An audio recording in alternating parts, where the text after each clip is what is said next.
wasizo tya omulungi ampuliriza bwe bali kwekumira ku Prechen Media TV gwe atanaba ku subscribe ngena maso subscribe ng'ensobole okwongera amawulire gaffe aga entertainment sako naganga sports gasange ku PrechenMedia.com wali amawulire amalungi ate amanyuvu ennyo gotasanye kulabikanga ekwe ampuliriza ogenda maso osubwe atera obwonkenke bweyongedde ekasese oluvannyuma lw'okulabika nti abantu kati bakakibwa kati oba oyagala oba toyagala genda bakugeme oba kiki kubanga kigambibwa nti omwaka ogujja tebagenda kuddamu kusonera ku muntu yenna liiso nti gwe tebakugema baba tebakugema ojja kusasula ssente ojja kuwaayo ssente zo kubanga kati mu kiseera kino okugema abantu kwabwerere kyenjagadde otegere nti yo ate ekasese newankubadde nga okugema kwabwerere buli omu yalibadde yeesalirawo oba bangeme oba tebangema kubanga omubiri gugwo gumanyi wosula naye ate ekasese tekiri bwe kityo ekasese mu kiseera kino wenjogerera bagenze maaso n'okugema abantu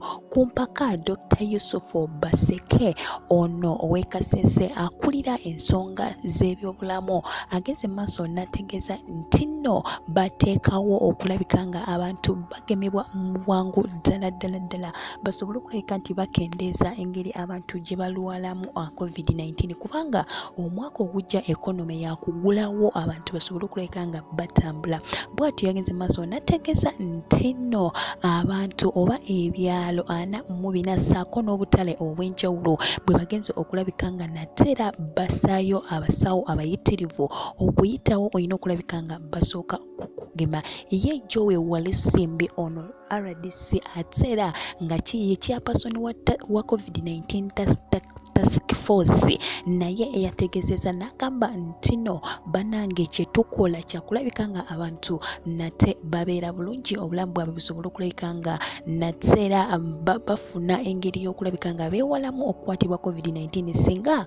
omwaka guggulawo omwaka ogujja bw'atyo bwagenze maaso nategeeza n'agamba banange mugende mwangwe babageme naye ku mpaka si bya kyeyagalira oba oyagala oba toyagala genda bageme ne Miss Agnes Walusimbi agambye banange ba-achievinze tageti yaabwe ey'okugema abantu kumpi ku buli 100 mu kiseera kino wetwogerera bali mu 64 64 kati saawa zino nategeeza n'agamba tetumanyi kubanga tetunafuna ripooti ya Lwakubiri Lwakusatu tetunaba kumanya ki kigenda maaso naye agenze maaso nategeeza nti no banange ife